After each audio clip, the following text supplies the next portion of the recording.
আজকের বড় খবর হলো লক্ষ্মীর ভাণ্ডার বন্ধ হচ্ছে না।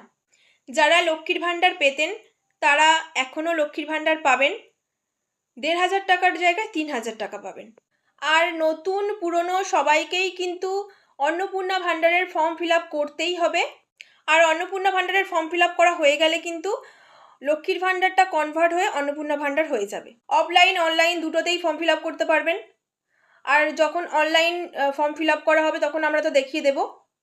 আর যারা একদমই ফর্ম ফিল আপ করতে পারবেন না তাদের জন্য বিধায়করা বাড়িতে গিয়ে ফর্ম ফিল আপ করে নিয়ে চলে যাবে। আর কারা কারা লিস্ট থেকে বাদ যাবেন দেখে নিন ভিডিও মধ্যেই অগ্নিমিত্রা পালের যে দপ্তর, সেই দপ্তরের যে সরকারি ওয়েবসাইট রয়েছে সেখানে ফর্ম আপলোড করে দেওয়া হবে। তারপরে আজ থেকেই কিন্তু অফলাইনে আজ থেকে আবেদন করা না গেলেও অনলাইনে কিন্তু আজ থেকেই আবেদন করা যাবে।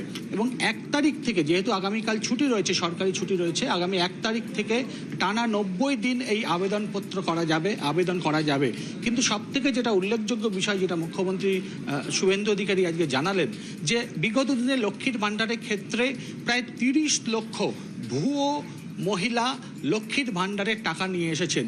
সেই বিষয়টা কিন্তু একেবারে কড়া এক্ষেত্রে রাজ্য সরকার।